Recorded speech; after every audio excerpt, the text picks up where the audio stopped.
Good morning students. आज हम लोग करेंगे डेबाई-हैक्केल ऑन-सेजर थियोरी। कुछ लोग इसको ऑन-सेगर भी बोलते हैं, डेबाई-हैक्केल ऑन-सेगर थियोरी। एक्चुअल में अब तक जो हम लोगों ने किया था वो था अर्हीनियस थ्योरी ऑफ आयनाइजेशन। मैं आप लोगों को पहले क्लियर कर दूं कि ये BSc first year second same का टॉपिक है। तो जो students BSc first year second same physical chemistry के स्टूडेंट्स हैं उनके लिए ही ये टॉपिक है। तो हम लोगों ने जो लास्ट लेक्चर्स में पढ़ा था वो था अर्हीनियस थ्योरी ऑफ आयनाइजेशन और उसकी लिमिटेशंस। उनके अर्हीनियस थ्योरी पे बेस्ड एक लॉ आया था जिसका नाम था ऑस्टवाल्ड्स डाइल्यूशन लॉ। मैं आप लोगों को थोड़ा सा पीछे का रिवाइज करवा रहा हूँ ताकि मैं डेबाई-हैक्केल ऑन-सेजर थ्योरी क्यों पढ़ रहा हूँ वो मैं इजीली एक्सप्लेन कर पाऊँ। Okay, Ostwald's dilution law. आप लोगों को मैं पूरा अर्हीनियस थ्योरी तो नहीं बता रहा हूँ, आप लोग एक बार खुद से देख लें। Ostwald's dilution law, Ostwald's dilution law, it is based on the concept of Arrhenius theory.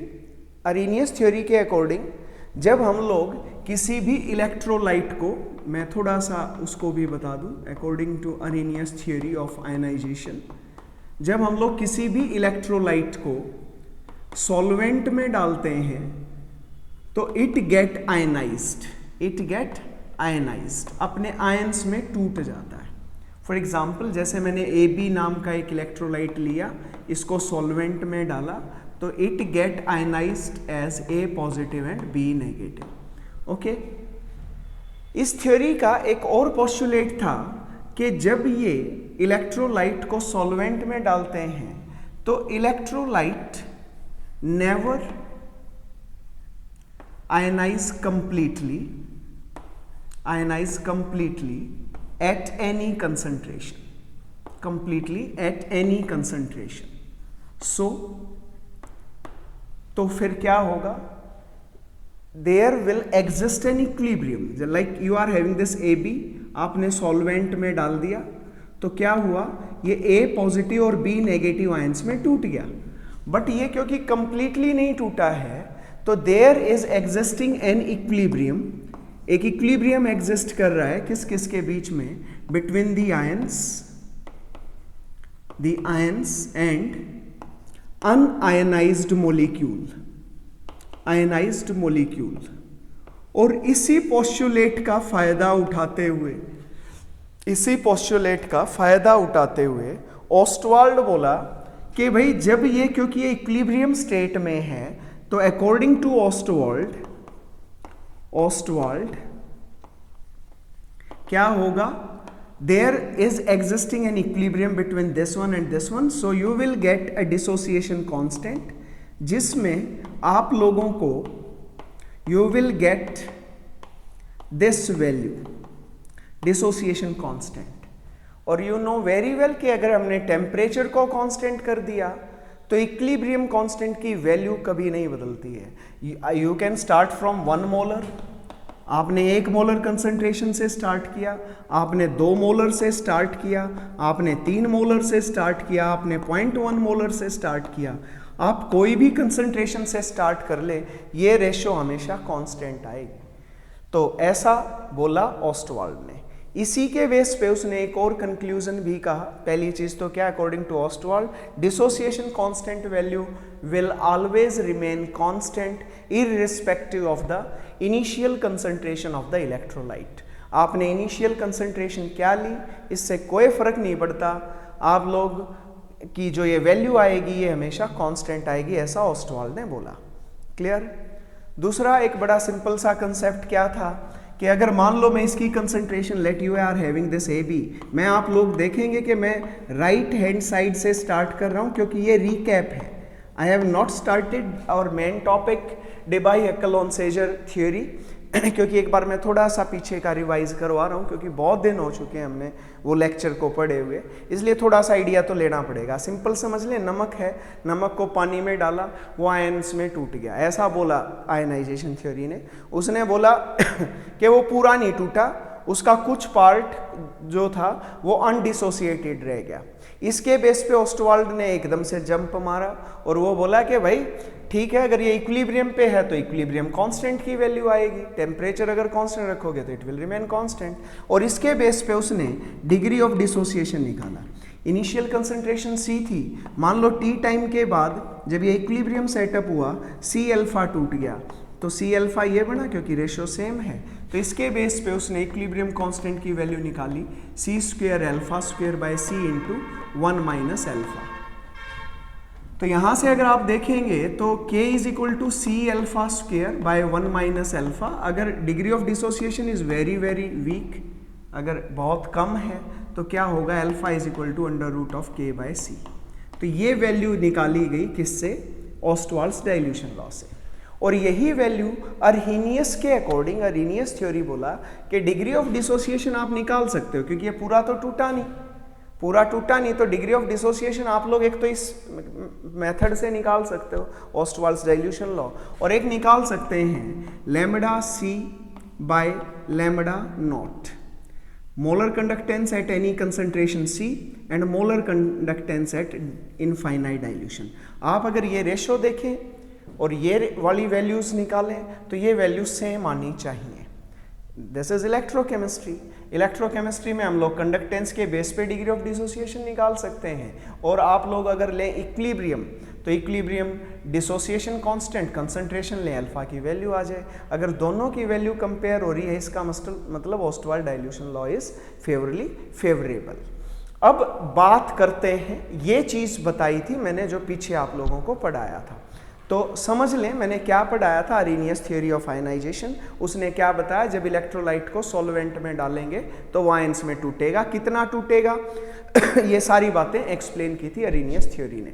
उसके बेस पे ऑस्टवाल्ड ने बताया कि भाई क्योंकि पूरा नहीं टूटता तो डिसोसिएशन कांस्टेंट की वैल्यू कांस्टेंट आनी चाहिए। इसके बेस पे उसने डिग्री ऑफ डिसोसिएशन भी कैलकुलेट किया, इसको कंपेयर किया जो कि अर्हीनियस थ्योरी से निकाला, दोनों का डेटा सेम आना चाहिए। ऐसा हमने अब तक पढ़ लिया। अब बात करते हैं कि इसकी लिमिटेशंस क्या रही।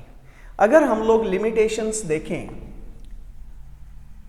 क्योंकि लिमिटेशंस ही तो है असल चीज, limitations of Arrhenius theory of ionization और Ostwald's dilution law. It is better to write Ostwald's dilution law क्योंकि मैं अर्हीनियस थ्योरी को अलग से पढ़ा चुका हूं, dilution law. Okay, just try to understand the concept, क्योंकि मैं डिबाई-हक्केल-ऑन-सेजर थ्योरी करवाऊंगा, मेरा मेन टॉपिक है ये। लेकिन उसके लिए आपको अर्हीनियस थ्योरी पढ़नी पड़ेगी कि आयनाइजेशन कैसे होता है, फिर उसकी लिमिटेशंस पढ़नी पड़ेंगी। और क्योंकि ऑस्टवाल्ड्स डाइल्यूशन लॉ किस पे बेस्ड है, अर्हीनियस थ्योरी ऑफ आयनाइजेशन पे बेस्ड है, इसलिए हम लोग इसको भी पढ़ेंगे। Okay, so this is about it.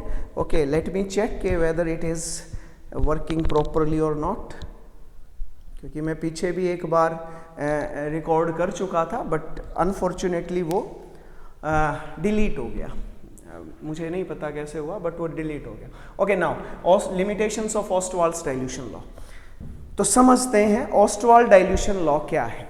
देखो, लिमिटेशंस तब चेक की जाती हैं जब हम डेटा एक तो थ्योरेटिकली निकालें और एक प्रैक्टिकली चेक करें।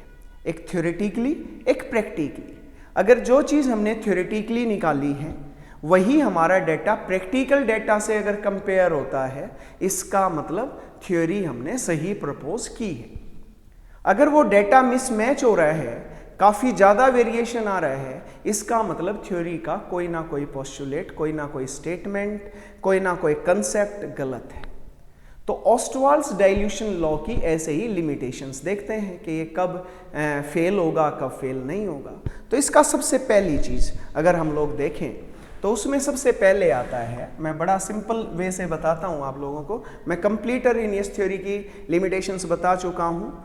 तो उसी में मैंने ये भी बताया था, अगर आप लोग Kd की वैल्यू देखें, what is Kd? Kd is the dissociation constant. ये डिसोसिएशन कांस्टेंट कब आएगा आप लोग खुद से अंदाजा लगा लें। डिसोसिएशन कांस्टेंट की वैल्यू अगर आप लोग देखें कि ये वीक इलेक्ट्रोलाइट्स के लिए, for weak electrolytes value of Kd calculated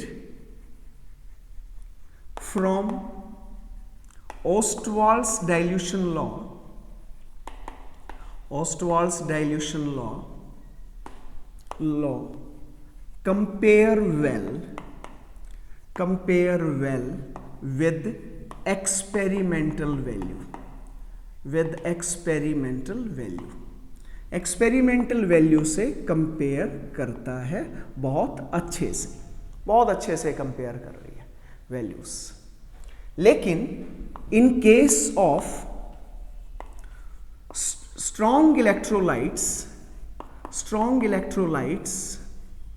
value of KD, मैं पहले ही बता चुका हूं KD की वैल्यू क्या रहनी चाहिए, KD की वैल्यू शुड रिमेन कांस्टेंट। आप कंसंट्रेशन बदल दें, KD की वैल्यू सेम आनी चाहिए। लेट KD की वैल्यू आई 0.01, ये वैल्यू आई तो ये 0.01 ही आएगी, चाहे आप 1 मोलर से स्टार्ट करें, चाहे 2 से, चाहे 3 से। लेकिन in case of strong electrolytes value of KD is not constant and changes with change in concentration of electrolyte. आपने इलेक्ट्रोलाइट की कंसंट्रेशन बदली नहीं, KD की वैल्यू बदल गई। वीक इलेक्ट्रोलाइट्स के लिए ओके है, बट स्ट्रॉन्ग इलेक्ट्रोलाइट्स के केस में आपकी ने जैसे ही आपने कंसंट्रेशन बदली, KD की वैल्यू गड़बड़ हो गई। तो इसका मतलब it is Ostwald's dilution law, so Ostwald's dilution law is not applicable for strong electrolytes। तो स्ट्रॉन्ग इलेक्ट्रोलाइट्स के केस में ये अप्लाई नहीं किया जा सकता। तो अब हम क्या करेंगे, तो इसके लिए हमें कुछ स्ट्रॉन्ग इलेक्ट्रोलाइट्स के लिए नई थ्योरी ढूंढनी पड़ेगी। तो पहली लिमिटेशन है। दूसरी लिमिटेशन की बात करते हैं। दूसरी लिमिटेशन ये है कि जो वैल्यूज आप लोगों ने ली, जो वैल्यूज AB, अगर हम लोग देखें AB, अगर यहाँ से चेक करें तो इस पे +1 और -1 ऐसा चार्ज है, तो यूनिवैलेंट इलेक्ट्रोलाइट है। तो जो अल्फा की वैल्यू निकाली गई कहाँ से, फॉर यूनिवैलेंट, वो तो फिर भी ठीक है। लेकिन अगर हम लोग वैलेंसी को बदल दे, लाइक बाईवेलेंट, आप लोगों ने NaCl कैल्शियम सल्फेट ले लिया जैसे, तो यहाँ पे ये +2 ये -2, तो इट इज़ नॉट एप्लीकेबल। तो क्या है, it is not applicable for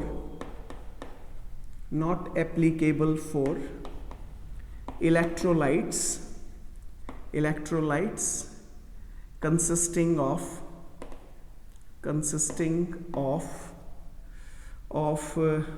ions with valency other than 1, एक से अगर अलग है तो उनके लिए ये एप्लीकेबल नहीं है। और आप लोगों को इंटरेस्टिंगली बता दूं कि डिबाई-हेक्केल-ऑन-सेजर थ्योरी भी यूनिवेलेंट के अलावा पे ज़्यादा एप्लीकेबल नहीं है। Okay, third one is value of alpha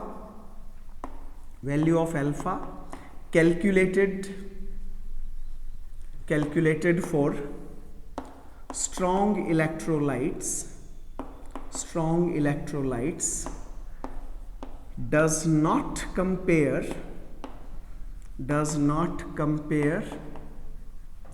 with the values calculated by using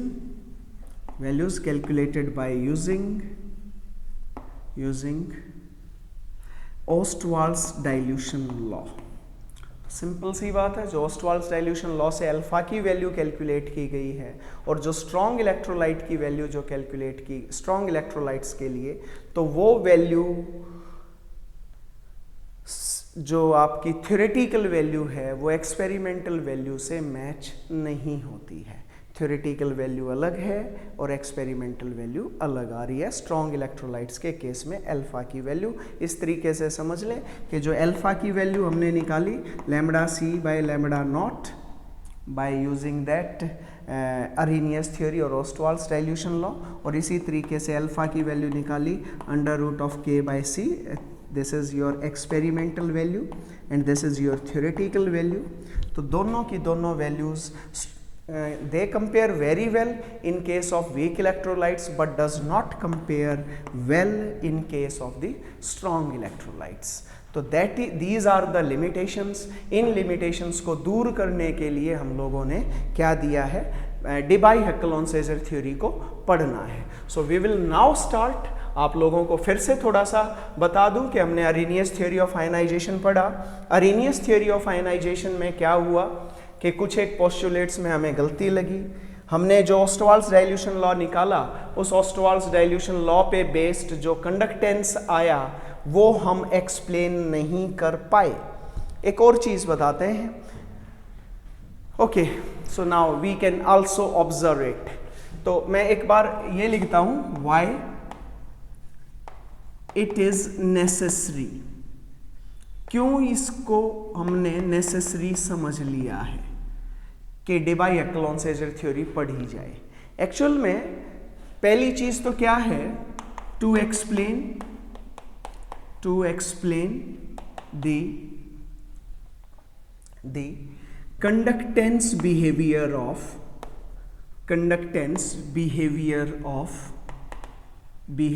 of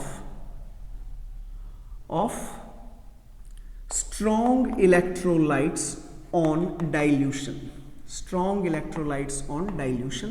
तो पहली तो फायदा ये होगा जो मैं अभी आप लोगों को बताऊं कैसे। अब समझते हैं, नेसेसरी में ही ऑलमोस्ट सारी बातें आ जाएंगी। Debye-Heckel-Onsager थ्योरी तो मुश्किल से 10 मिनट का टाइम लेगा, बट अगर हम बात करें कि ये और क्या क्या चीज़ें बताता तो वो समझना ज़्यादा ज़रूरी है।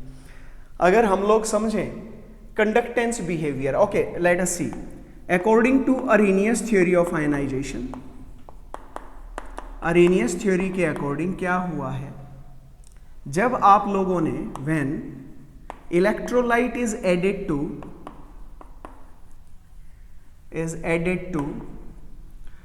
to solvent, it get ionized, ये आयनाइज हो जाता है। Okay, it get ionised, ions में टूट जाएगा।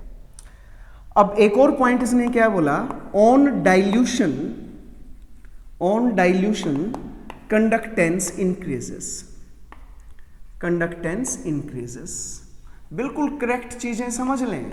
अगर हमने क्या किया, एक इलेक्ट्रोलाइट लिया, लाइक नमक ही डाल दिया, नमक को पानी में डाला, अब उसमें और पानी डाल दिया, तो क्या हो रहा है, कंडक्टेंस बढ़ रहा है।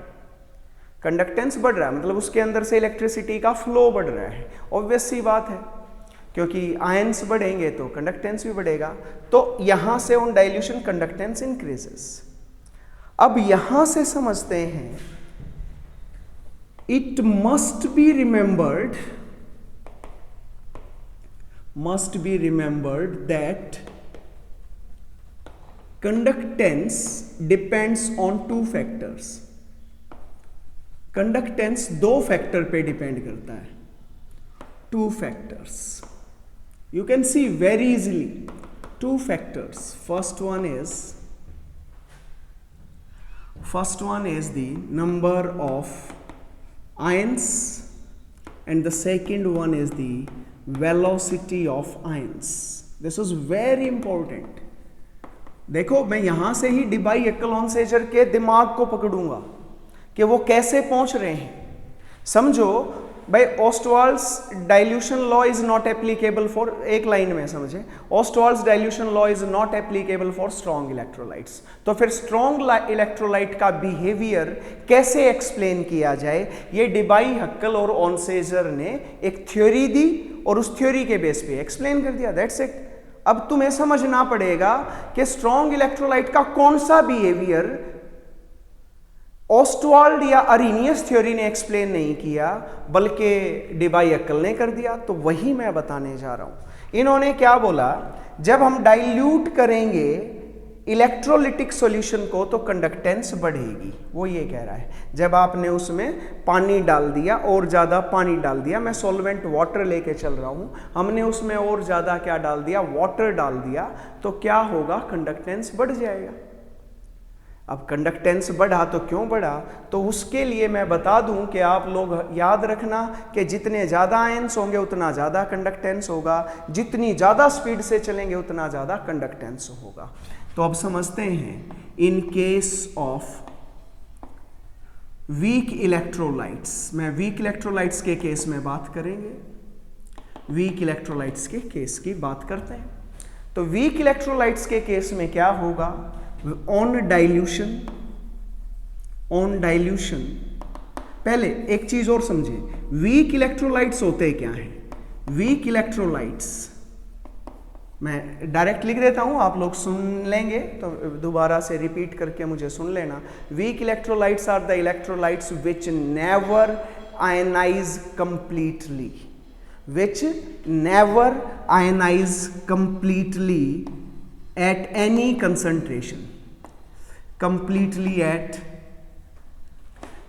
any concentration। ये होते हैं weak electrolytes, they are known as the weak electrolytes। on every dilution, जब आपने इनको dilute किया, on every dilution they get ionized, वो आयनाइज हो जाएंगे। आपने जैसे ही उनमें क्या डाला, वाटर डाला, सॉल्वेंट डाला, वो आयनाइज हो जाएंगे। तो क्या होगा, अब जब आयनाइज होंगे, it leads to increase in number of ions, increase in number of ions, ions बढ़ा देंगे, number of ions will increase. अगर नंबर ऑफ आयंस बढ़ गए तो मैं ऊपर क्या लिख चुका हूं, एंड कंसीक्वेंटली क्या बढ़ जाएगा, consequently conductance will increase, conductance will increase. So this is a very simple concept. तो इसका मतलब नंबर ऑफ आयंस का फैक्टर किस केस में एप्लीकेबल है, वीक इलेक्ट्रोलाइट्स के केस में। दूसरा आता है वेलोसिटी ऑफ आयंस। क्या वेलोसिटी ऑफ आयंस का इफेक्ट होगा क्या, ये आप लोगों को मैं स्ट्रॉन्ग इलेक्ट्रोलाइट में क्लियर कर दूंगा, बट उसके लिए आप लोगों को थोड़ा और चीज मैं यहां लिख देता हूं, as the number of ions in weak electrolytes is very small, बहुत ही कम नंबर है, is very small, hence interionic interactions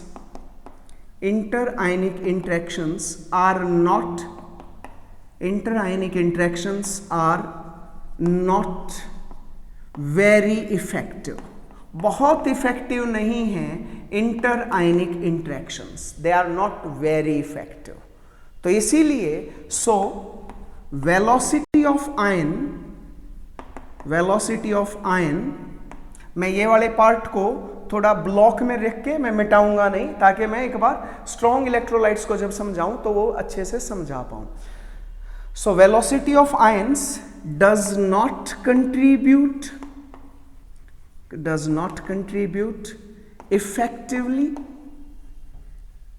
effectively in conductance of weak electrolytes। तो वेरी ऑब्वियसली आप लोग देख सकते हैं, जो अरेनियस थ्योरी ऑफ आयनाइजेशन ने क्या बोला, ऑन डाइल्यूशन कंडक्टेंस बढ़ता है, कंडक्टेंस बढ़ रहा है, तो इसको इजीली एक्सप्लेन भी कर दिया क्योंकि नंबर ऑफ आयंस बढ़ते हैं। क्लियर। अब बात करते हैं in case of strong electrolytes, very interesting, in case of strong electrolytes. यहां तक समझ लें, उन्होंने वेलोसिटी ऑफ आयंस का, अरेनियस ने ये कंसेप्ट को कंसीडर ही नहीं किया था। अब स्ट्रॉन्ग इलेक्ट्रोलाइट्स क्या हैं, स्ट्रॉन्ग इलेक्ट्रोलाइट्स क्या हैं, they always ionize completely, always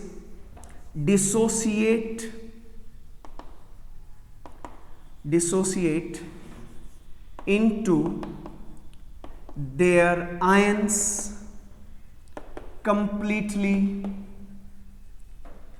at any concentration। किसी भी कंसंट्रेशन पे वो अपने आयंस पे कंप्लीटली टूटते हैं। ऐसा नहीं है कि तुमने थोड़ा सा पानी डाला नमक में तो वो पूरा आयंस में टूटा हुआ है।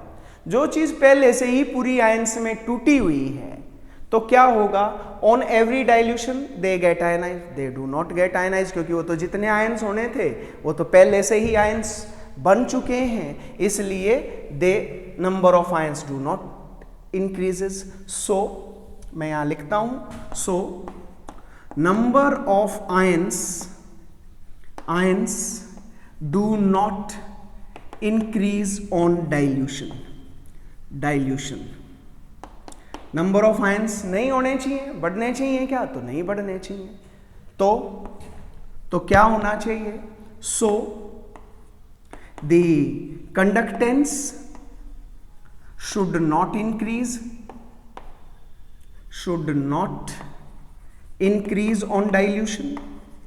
ये तो डाइल्यूशन के साथ बढ़नी नहीं चाहिए, क्योंकि आयंस नहीं बढ़ रहे हैं, आयंस नहीं बढ़ेंगे तो कंडक्टेंस नहीं बढ़ेगी, तो ये तो किसका कॉन्ट्ररी है, it is contrary to statement of Arrhenius theory of ionization. This is what this theory, Arrhenius theory, could not explain. समझ में आया क्या नहीं आया? ओस्टवाल्स डाइल्यूशन लॉ को एक्सप्लेन नहीं करती कि उसका से जो डिसोसिएशन कांस्टेंट निकाला वो कांस्टेंट नहीं आ रहा। क्यों नहीं आ रहा? समझ नहीं आ रहा। आना चाहिए कांस्टेंट, बोलता ओस्टवाल्स डाइल्यूशन लॉ। फिर बोला कि आर्हेनियस थ्योरी के अकॉर्डिंग कि आप डाइल्यूट करो वो कंडक्टेंस बढ़ेगा। सारी बातें एक्सप्लेन नहीं कर पाए। तो अब इसको एक्सप्लेन करने के लिए क्या किया जाएगा? So to explain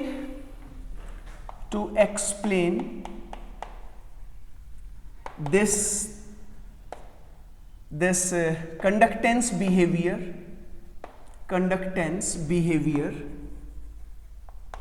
behavior of strong electrolytes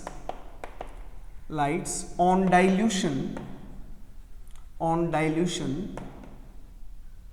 Debye and Huckel proposed a theory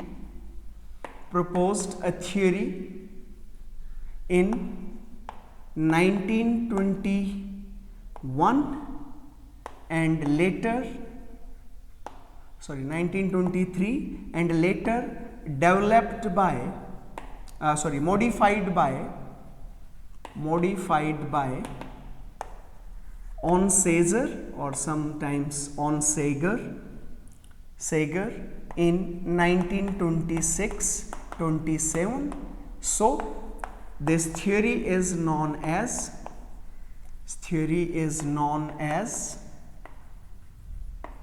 DHO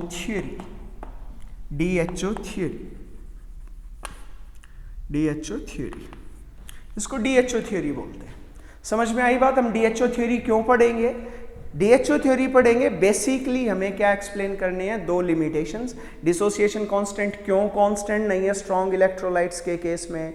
दूसरा कि भाई कंडक्टेंस बढ़ा कैसे in case of strong electrolytes, जबकि आयंस तो बढ़े ही नहीं। तो इस चीज को एक्सप्लेन करने के लिए DHO ने कहा मैं एक बार बेसिक आइडिया भी बता दूं ताकि कभी भी फ्यूचर में आपको ये पढ़ते हुए। अच्छा, एक और चीज है, मैं जिस हिसाब से आपको बताऊंगा ये आपको बोर्ड में लिखने में आसान होगी, अपने यूनिवर्सिटी के एग्जाम्स में लिखने में आसानी आएगी, इसलिए आप लोगों को मैं इसी वे में एक्सप्लेन करूंगा। मैंने बोला था जैसा मैं इसको मिटा नहीं रहा हूं, कुछ लाइन मिट गई है बट कोई बात नहीं, मैं इसको मिटा नहीं रहा हूं क्योंकि मैंने ये इंटरेक्शंस का एक टर्म यहाँ पे लिखी है वो मैं एक्सप्लेन नहीं कर पाया हूं अभी, अब मैं वो एक्सप्लेन करूंगा। Okay, so now let us continue. Okay, Debye-Huckel on basic idea, you can write basic idea of DHO theory. What is the basic idea? Okay, there exist some interionic interactions. There exist some interionic interactions between the ions at high concentration. जब concentration ions की ज़्यादा होगी तो कुछ इंटरआयनिक interactions ज़्यादा होंगे, कुछ इंटरआयनिक interactions develop होंगे। ये है बेसिक आइडिया, और इसी को उन्होंने क्वालिटेटिवली भी एक्सप्लेन किया और क्वांटिटेटिवली भी एक्सप्लेन किया, जो कि मैं बिल्कुल ज़्यादा टाइम नहीं लूँगा। हार्डली 10 to 15 मिनट्स में मैं ये पूरा कंसेप्ट क्लियर कर दूंगा आप लोगों को। ओके, तो DHO theory is based on DHO theory is based on three postulates, तीन postulates पे based है। Three postulates. First one is, पहला है कि the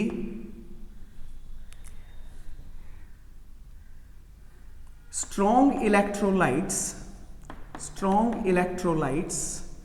do not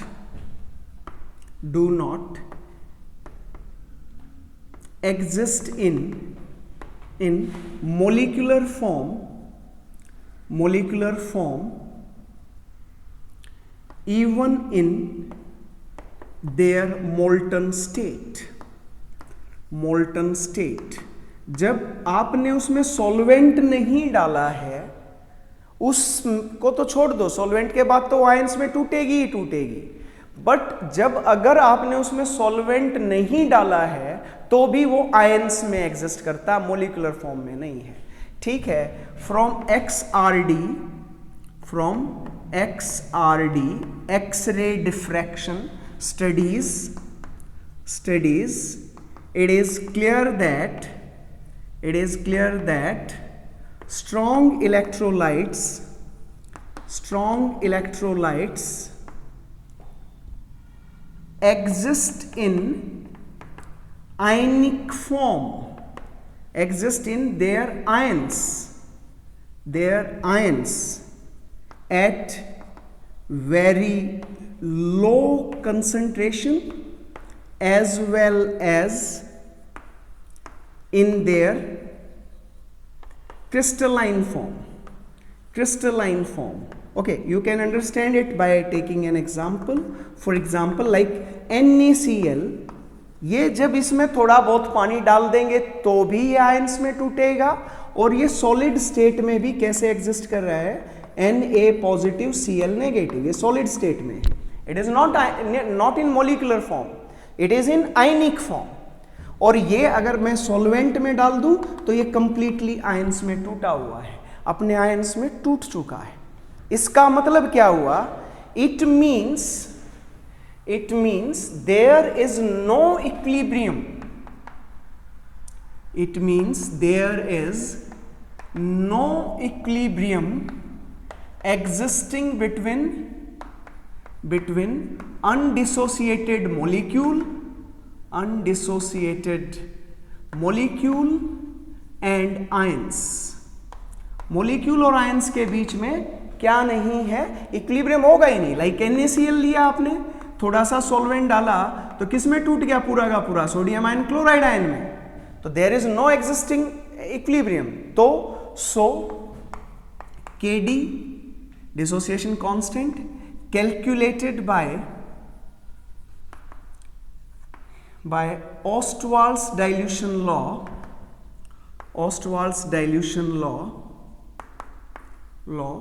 is not applicable here,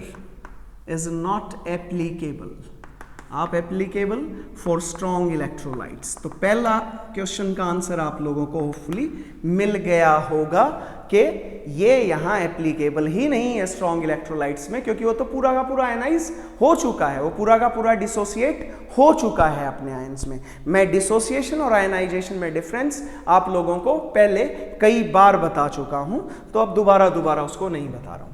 okay, this is the first postulate. Second postulate is alpha. What is alpha? Degree of dissociation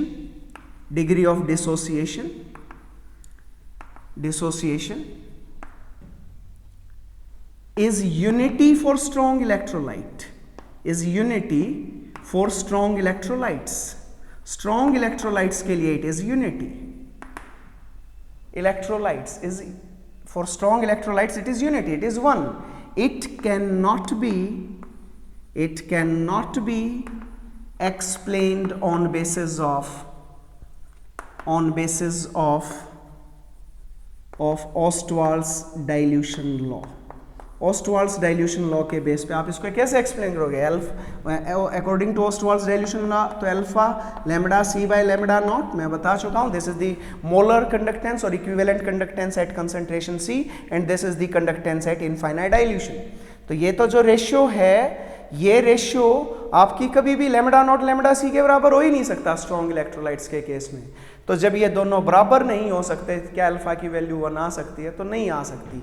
तो क्या, लेकिन ये हमने ऑब्जर्व किया कि अल्फा की वैल्यू तो degree of dissociation is unity for strong electrolytes, तो it can not be explained. समझ गए? तो ये ऑस्टवाल्ड्स डाइल्यूशन लॉ पे बेस्ड हम एक्सप्लेन नहीं कर सकते हैं. तो and the third postulate, which is the most important postulate, is there exist two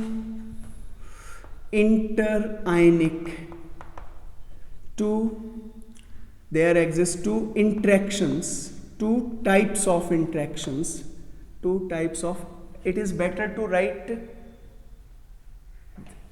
in this way. There exist some interactions between the ions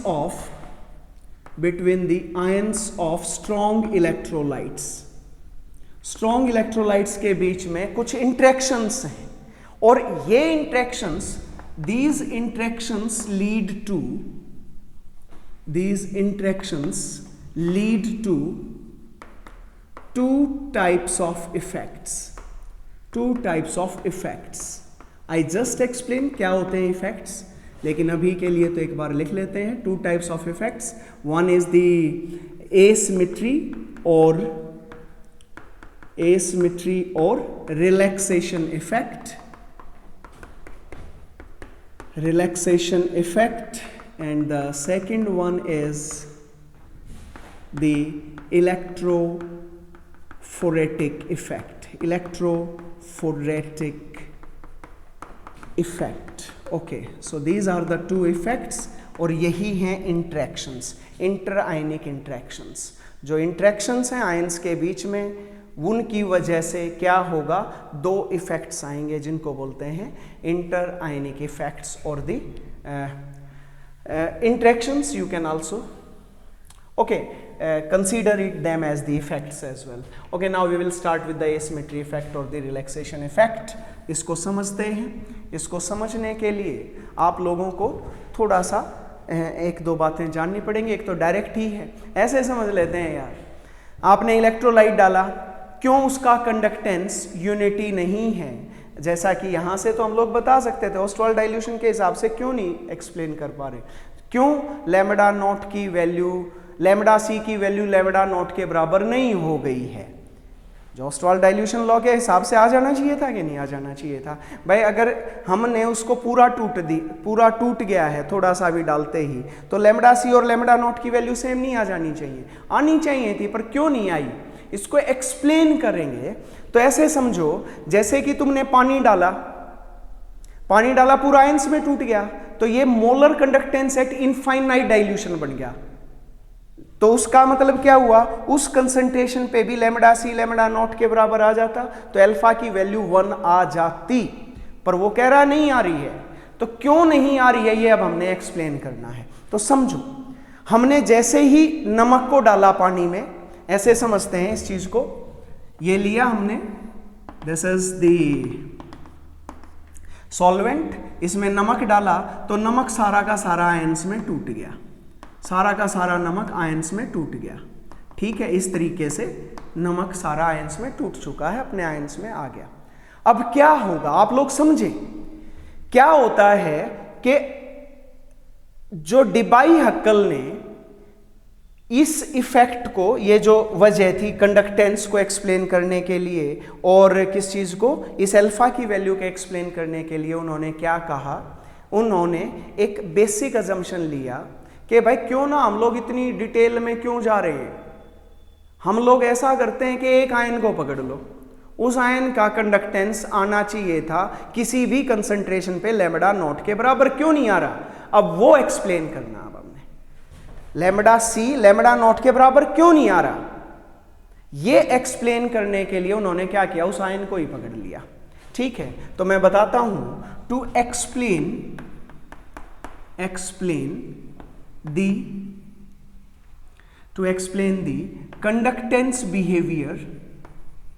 conductance behavior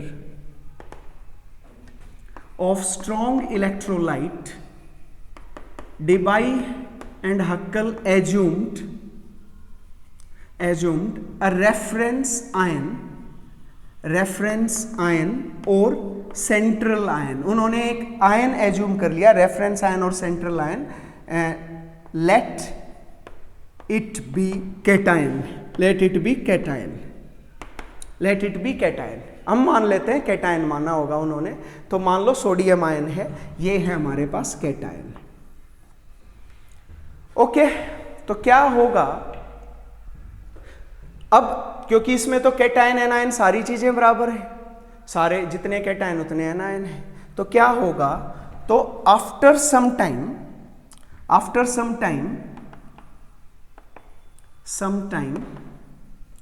a symmetrical ionic cloud will be formed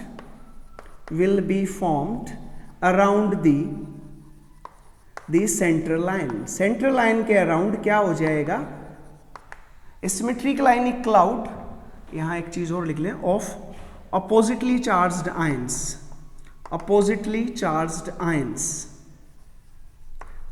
ions will be formed around the central line। इसके around oppositely charged ions का एक क्या बन जाएगा, आयनिक atmosphere बन जाएगा, negative charge ले लेते हैं, तो ये इसके चारों तरफ एक सिमेट्रिकल आयनिक क्लाउड बन गया। ओके, अब समझे, बड़ा इंटरेस्टिंग है इसको समझना मेरे हिसाब से। अब मैं ये वाली बात तो बता चुका हूँ आप लोगों को इंट्रायनिक इंटरेक्शंस क्या हैं, ये हैं इंट्रायनिक इंटरेक्शंस। मैं यहाँ लिख देता हूँ, the interactions between oppositely charged ion, या ऐसे समझ, interactions between central ion and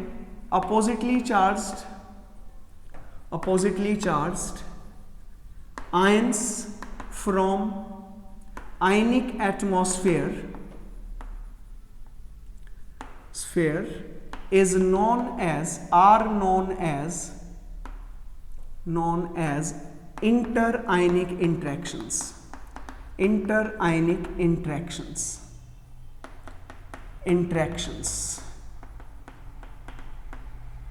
These interactions affect the ionic mobility। ये ionic mobility को affect करते हैं, आयंस की मोबिलिटी और वेलोसिटी को। तो समझ गए होंगे इंट्रायनिक इंटरेक्शंस क्या है। ओके, तो समझते हैं भाई, अब इसको थोड़ा सा अच्छे से समझते हैं। तो यहां से आप लोग समझ लें, ये इसके चारों तरफ, this is the symmetrical ionic atmosphere. तो समझे, थोड़ा सा मैं उल्टा लिखने वाला हूं अभी। क्या किया हमने, इस पे लगा दिया है इलेक्ट्रिकल फील्ड। जब आपने इस पे इलेक्ट्रिकल फील्ड लगाया तो क्या होगा, जैसे ही मैंने इस पे इलेक्ट्रिकल फील्ड लगाया तो यहां से ये मेरे पास एक इलेक्ट्रोड है, ये दूसरा इलेक्ट्रोड है। Okay, let this be the negatively charge electrode and let this be the positively charge electrode. Okay, तो अब क्या किया था, यहां पे देखें तो सेंटर में हमारा ये आयन था और इसके चारों तरफ क्या था, नेगेटिव चार्ज आयनिक क्लाउड था। ओके, तो क्या होगा, अब ये इसको खींचेगा, ये पॉजिटिव चार्ज नेगेटिव चार्ज की तरफ जाएगा तो ये इस तरफ मूव करने लग गया, करेगा, ये वापस डायरेक्शन में चलेंगे। अभी के लिए तो छोड़ देते हैं, अभी के लिए we are just focusing on the positive charge. तो अब क्या किया, इस पॉजिटिव चार्ज इधर आया तो क्या हुआ, इसको इस नेगेटिव चार्ज ने, मुझे कोई खींच रहा है उधर और मुझे क्लाउड भी खींच रहा है, तो क्या मेरी आयनिक मोबिलिटी बढ़ जाएगी कि घटेगी? समझें, हमें क्या एक्सप्लेन करना है, लैम्बडा सी लैम्बडा नॉट के बराबर क्यों नहीं आया, आना चाहिए था, इट शुड बी यूनिटी, क्यों नहीं आ रहा है यूनिटी? ऑस्टवाल्ड्स डाइल्यूशन लॉ के अकॉर्डिंग ये यूनिटी नहीं आ रहा है। उसकी वजह क्या थी कि जब हम लोग आगे की तरफ चले, जब हम आगे की तरफ चले तो क्या हुआ, हमें इस क्लाउड ने, जो कि पहले सिमेट्रिकल था, अब क्या हो चुका है, यहां से मैं अब इस क्लाउड को थोड़ा सा ढंग से बना के दिखाता हूं आप लोगों को। तो ये नेगेटिव, ये नेगेटिव, ये नेगेटिव, नेगेटिव, ये नेगेटिव, तो आप लोग देख सकते हैं ये क्या हो गया, now it becomes unsymmetrical ionic atmosphere, unsymmetrical ionic atmosphere, unsymmetrical ionic atmosphere.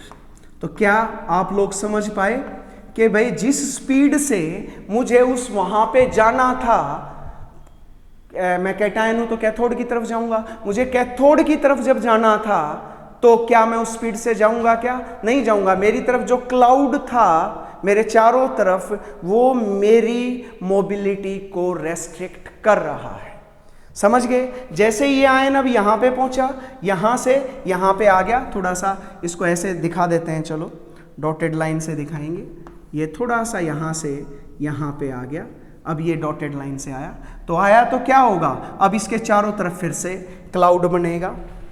तो समझते हैं इस चीज को, it will take some time, इस तरीकों से थोड़ा सा अलग डेफिनेशन से लिखते हैं थोड़ा सा,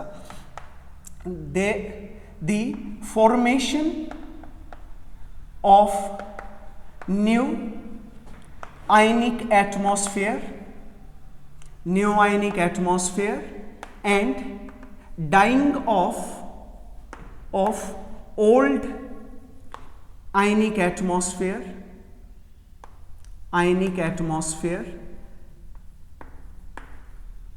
is not instant,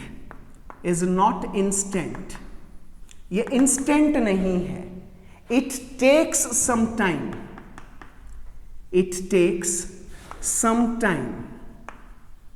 time in formation of new and dying of old ionic atmosphere.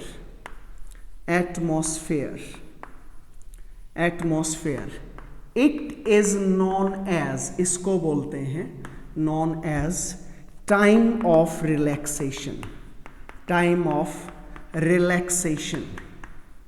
Relaxation. समझ लें सभी स्टूडेंट ध्यान से, वेलोसिटी होती है डिस्टेंस पर यूनिट टाइम, जितना ज्यादा टाइम लगेगा उतनी वेलोसिटी कम होगी। तो क्या हो रहा है, जैसे उसको चलना था चला तो यहां पे आया, तो ये सिमेट्रिक इफेक्ट की वजह से अब आगे गया तो उसको क्लाउड बनाने में टाइम लग रहा है, तो टाइम बढ़ता जा रहा है, तो वेलोसिटी कम होती जा रही है, जिसकी वजह से क्या होगा, कंडक्टेंस कम होगा। You know very well, time of relaxation and effect is known as asymmetry effect or relaxation effect, and it leads to क्या लीड करेगा, leads to decrease in conductance of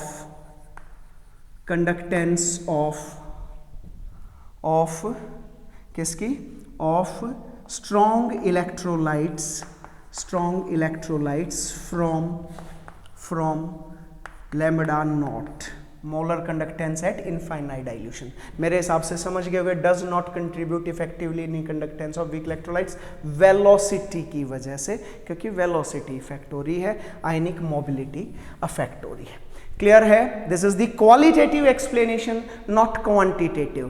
quantitative भी किया है डिवाई-एक्कल ने, लेकिन वो हमारा बीएससी का टॉपिक नहीं है। नेक्स्ट आ जाओ, second is the electrophoretic effect. Okay, I just make it fast ताकि यूनिट खत्म हो, सॉरी सेक्शन खत्म हो। Electrophoretic effect electrophoretic effect. Okay, I just make it again. Very simple concept, समझ लें. यहाँ पे क्या हो रहा था, मैं आगे चला, मेरे चारों तरफ क्लाउड बनने में टाइम लग गया, मैं आगे चला, क्लाउड बनने में टाइम लग गया, मैं आगे चला, क्लाउड बनने में टाइम लग गया, जिसकी वजह से मुझे वहां पे पहुंचने में टाइम लग गया. That is called the relaxation time. और रिलैक्सेशन टाइम अगर ज्यादा लग गया, इसका साफ मतलब है कि वेलोसिटी कम होगी तो कंडक्टेंस भी कम हो गया. आयंस से कोई लेना देना नहीं, आयंस तो पहले ही बहुत सारे थे स्ट्रॉन्ग इलेक्ट्रोलाइट्स में. सिर्फ किस चीज में प्रॉब्लम आ रही थी, वेलोसिटी में. क्लियर? और ज्यादा अच्छे से एक्सप्लेन किया. इलेक्ट्रोफोरेटिक इफेक्ट बड़ा इंटरेस्टिंग है, इलेक्ट्रोफोरेटिक इफेक्ट को समझना. Okay, I just explain it again. Electro means होता है, this I think you have studied so far so many times. Electro is the electricity and phoresis से phoretic term आई है. phoresis is the motion in colloidal solution. motion in colloidal solution. colloidal solution. तो क्या होगा? अरे समझ लें, बड़ा simple है. Sodium ion, chloride ion. जब सोडियम क्लोराइड को डाला, यहां तो क्लोराइड आयंस ने उसकी मोबिलिटी को रोका था. एसिमेट्री इफेक्ट में देखेंगे तो सोडियम आयन के मोशन को क्लोराइड आयंस रोक रहे हैं. पर क्या इसके अलावा और कुछ नहीं है क्या? तो यह क्या होगा? तो क्या होगा समझें.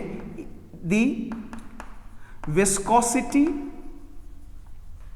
And dielectric constant value, dielectric constant value also retard is not necessary, also affect the velocity of ions moving under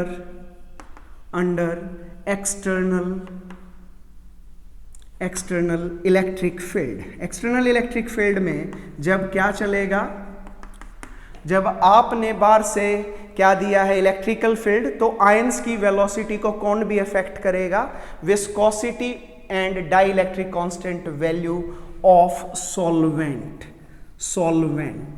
और इसी को बोलते हैं क्या, इलेक्ट्रोफोरेटिक इफेक्ट. सिंपल है, मैं अगर पानी में तैरूं और मैं शहद में तैरूं, किस केस में मेरी वेलोसिटी कम होगी, शहद में, ऑब्वियसली, क्योंकि वो फ्रिक्शनल रेजिस्टेंस ज्यादा अप्लाई करता है. तो क्या कह सकते हैं, सो से मैं इसकी डेफिनेशन लिख रहा हूं.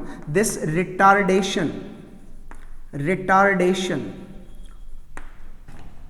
Of mobility of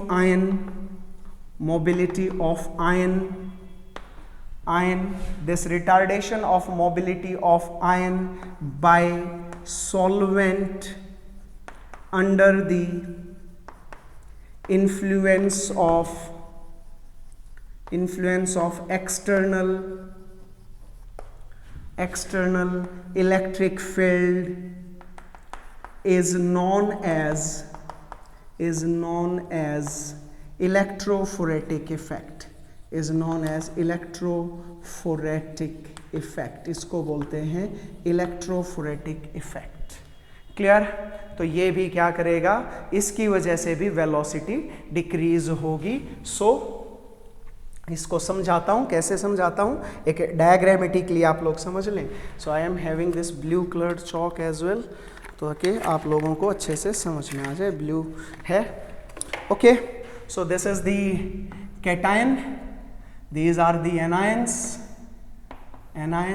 Okay, you can easily see it. Okay, तो क्या होगा, अब देखें, ये है सॉल्वेंट. ये मैं इसको दिखा देता हूं. This is solvent, representing solvent. तो क्या होगा, इसके चारों तरफ सॉल्वेंट,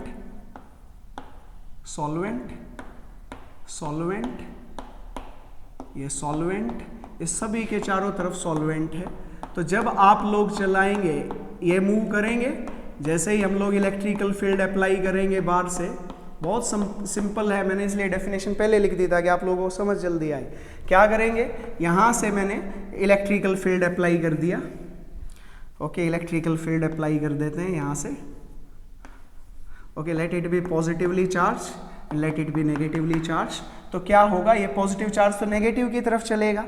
तो जब ये नेगेटिव की तरफ चला, ये मान लो यहाँ से इधर आ गया पॉजिटिव, सॉरी ये पॉजिटिव है, तो क्या होगा, ये वाला तो न्यूट्रल है ना हमारा वाटर, तो क्या करेगा ये इसकी मोशन को ऐसे, अगर ये रिटार्डेशन अपोजिटली चार्ज आयन करते हैं तो रिलैक्सेशन इफेक्ट है, और अगर सॉल्वेंट करता है तो देखो ये इसको वापस खींच रहे, वापस खींचने लग गया, तो क्या इसकी मोबिलिटी नहीं कम हो जाएगी। इसी तरीके से अगर हम लोग कहें ये वाला ये नेगेटिवली चार्ज है, तो अब ये इधर मूव किया, ये वाला आयन की बात कर रहा हूँ, ये इधर, तो ये क्या हो रहा है, ये इनको ऐसे खींच रहे, तो क्या हो गया, इससे इन आयंस की मोबिलिटी कम नहीं होगी। इसी इफेक्ट को बोला जाता है electrophoretic effect, and this is all about it. ये 3 पोस्टुलेट थे। पहला पोस्टुलेट क्या था, आयनिक इक्विलिब्रियम ही नहीं है क्योंकि पूरे आयंस में टूट गया। दूसरा क्या था, अल्फा की वैल्यू 1 कह रहे हैं, आ ही नहीं रही है। क्यों नहीं आ रही है, उसको एक्सप्लेन करने के लिए मैंने बेसिक आइडिया दिया था कि आयंस के बीच में इंट्रैक्शंस है भाई, आयंस के बीच में क्या है, इंट्रैक्शंस है, और वो इंट्रैक्शंस जब होगी जब कंसंट्रेशन ज़्यादा होगी, और कंसंट्रेशन आयंस की कब ज़्यादा है, जब स्ट्रॉन्ग इलेक्ट्रोलाइट्स हैं। वीक इलेक्ट्रोलाइट्स के केस में ये ज़्यादा नहीं है, इसीलिए वहाँ पर इंटरआयनिक इंट्रैक्शंस नहीं है, इसलिए वहाँ पर इफेक्ट्स नहीं हैं, इसलिए वहाँ पर वेलोसिटी गड़बड़ नहीं हो रही है, और वेलोसिटी गड़बड़ नहीं तो अल्फा की वैल्यू सही आ रही है। लेकिन इस केस में अल्फा की वैल्यू सेम नहीं आती है, 1 आनी चाहिए थी, 1 क्यों नहीं आई उसको एक्सप्लेन कर दिया। तो ये क्वालिटेटिव एक्सप्लेनेशन थी। तो अब इस क्वालिटेटिव एक्सप्लेनेशन को क्या किया गया है, आगे एक्सप्लेन किया गया है। तो based on these postulates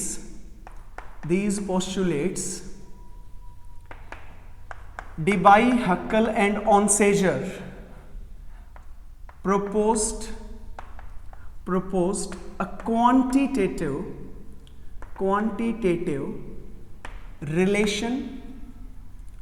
relation between molar conductance of concentration C and concentration of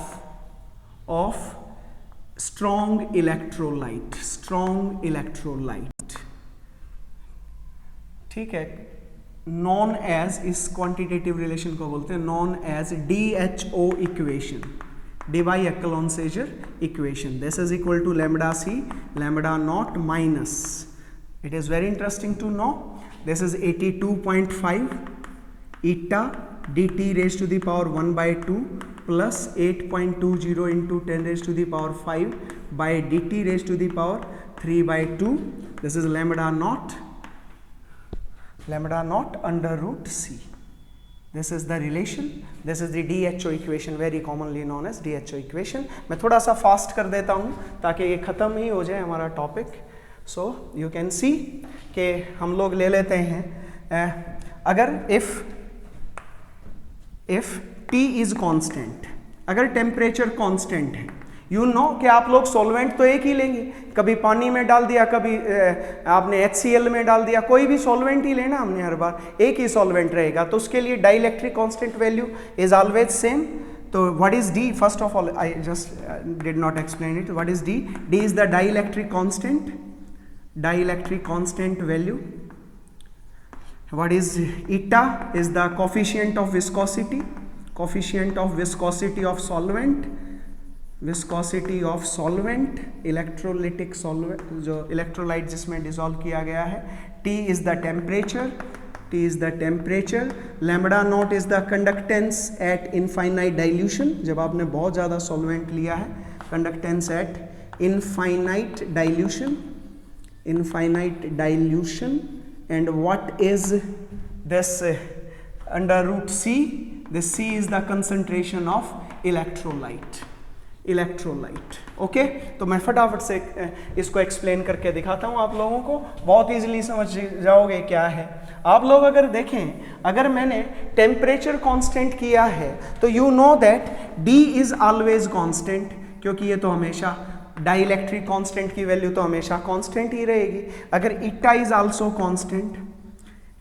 also constant तो क्या होगा, this term will be constant, तो क्या हो जाएगी, then lambda C is equal to lambda not minus, this is A, मैं इसको मान लेता हूं क्या, ए, ये पहले वाली टर्म जो है let it be A, plus दूसरी टर्म भी कांस्टेंट ही है 8.20 dt इज कांस्टेंट, तो this is B lambda naught under root C. So now it is a straight line equation. If you want to see, lambda c is equal to minus a plus b lambda naught under root c plus lambda naught. So this is a straight line equation. Y is equal to mx plus c. So when a graph is plotted between, जब आपने एक graph बनाया है lambda C molar conductance concentration C और ये concentration का, तो आप लोग देखेंगे कि एक स्ट्रेट लाइन इक्वेशन आएगी with the negative slope, with a negative slope like this. और आप लोग अगर इसको एक्स्ट्रापोलेट करते हैं तो ये वैल्यू क्या देगा, this is your intercept that is lambda naught. And what is this slope equal to, this slope is equal to a plus b lambda naught. So you can calculate the value of a plus b lambda naught. Lambda naught you can calculate from here and you can easily calculate this constant value. तो मैं आप लोगों को थोड़ा सा clear कर दूं कि DHO इक्वेशन को इजीली वेरीफाई किया गया.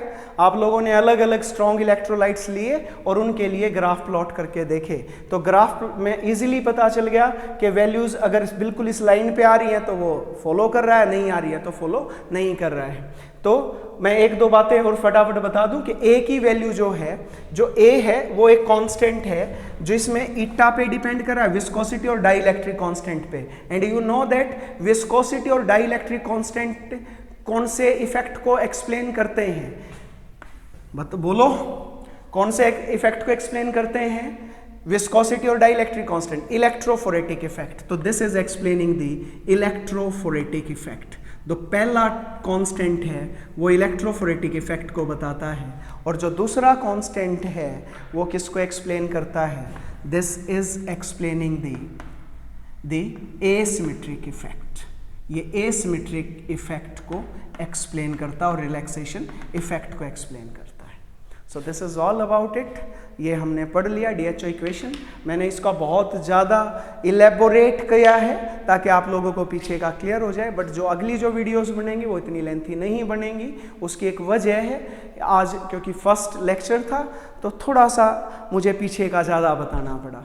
अब मैं आप लोगों को कल जो हम लोग लेक्चर देंगे दैट विल बी, कल वैसे तो जनता कर्फ्यू है तो इसलिए कल का लेक्चर हो सकता है मैं ना दे पाऊँ, बट आई विल ट्राई कि मैं दे दूँ, घर से कोशिश करूँगा. पर अगर नहीं हो पाया तो आप लोगों को परसों पक्का मिलेगा लेक्चर जिसके transport number, that is very important. Hopefully आप लोग ज़रूर इस वीडियो को देखेंगे और मुझे लगता है कि इसका फ़ायदा भी होगा. फिर भी अगर किसी को कोई प्रॉब्लम हो तो आप लोग मुझे जो व्हाट्सएप ग्रुप है उस व्हाट्सएप ग्रुप पे क्वेश्चंस पूछ सकते हो. मैं आप लोगों के लिए रेडी हूँ और मैं कोशिश करूँगा कि जो सेकंड ईयर फाइनल ईयर के जो भी स्टूडेंट्स हैं वो भी अपने फर्स्ट ईयर के स्टूडेंट्स को एक दो को तो बताओ कम से कम, क्योंकि कोई ग्रुप ही नहीं बना फर्स्ट ईयर का और ग्रुप नहीं बनेगा तो इस वीडियो का कोई फ़ायदा नहीं है. अगला जो वीडियो है सेकंड ईयर फाइनल ईयर के स्टूडेंट्स सुन लें कि मैं सेकंड ईयर का इलेक्ट्रोकेमिस्ट्री का ही टॉपिक करवाने जा रहा हूँ. आज ही डालूँगा मोस्ट प्रोबेबल. ओके, आज से मेरा मतलब है क्योंकि कुछ स्टूडेंट्स ये वीडियो हो सकता है कल देखें, कुछ परसों देखें, कुछ एक साल बाद देखें. तो आज से मेरा मतलब है, आज है 21 मार्च 2020, तो मैं आज 21 मार्च 2020 को ही दूसरा वीडियो भी डालने वाला हूँ. अभी मैं बनाने जा रहा हूँ उसको थोड़ी देर में. Okay, good bye students.